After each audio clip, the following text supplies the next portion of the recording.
উস্তাদের হাতের একটা থাবর, এটাও মনে করবেন বরকত। কারণ হুজুর ভিতরে দ্বন্দ্ব শুরু হয়ে যাবে, কার কাছে যাইবেন। হুজুর মধ্যে দেখবেন দলাদলি, আসলে এটা একটা রহমত।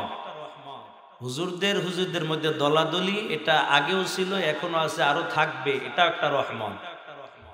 কথা না বললেন, এই যে গত 2 দিন আগে আমাদের ফেসবুক শরীফ তো পুরো বইরা লাইছে। যাত্রাবাড়ি শায়েখ মামুন সাহেবের হালকা একটু গালের মধ্যে একটু হাতটা ফসাই দিছে, মানুষে বানাইছে থাপ্পড় মাইরে দিছে। একটা কথা চিন্তা করবেন, কোন সময় মা বাবার কাছে সন্তান কখনো কিন্তু বুড়া হয় না, মা বাবার কাছে ছোটই থাকে।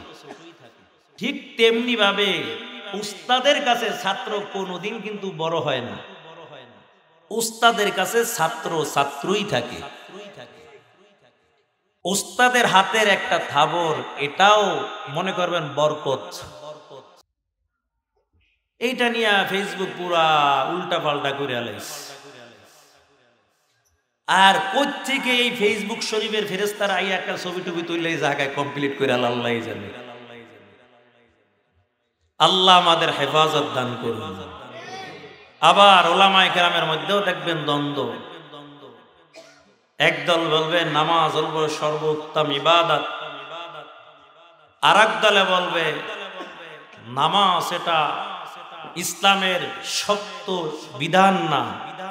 ওলামায়ে কেরামি বয়ান করে কইতেছে এটা ইসলামের বড় বিধান না নামাজ। অথচ রাসূল আকরাম সাল্লাল্লাহু আলাইহি সাল্লাম বলেন, কিয়ামতের ময়দানে সর্বপ্রথম নামাজের হিসাবটা নেওয়া হবে। আউয়ালু মা ইউহাসাবু বিহিল আবদু ইয়াউমাল কিয়ামাতিস সালাহ। কিয়ামতের ময়দানে আগে আল্লাহ বলবে নামাজের পোলটাটা দাও, তারপরে বলবে হজ যাকাতের দাও, রোজার দাও, কিন্তু আগে আল্লাহ চাবেন নামাজের পোলটা। যদি নামাজের পোলটাটা পরিপূর্ণ থাকে, তার বাকি হিসাবগুলো আল্লাহ তাআলা তার জন্য সহজ করে দিবেন।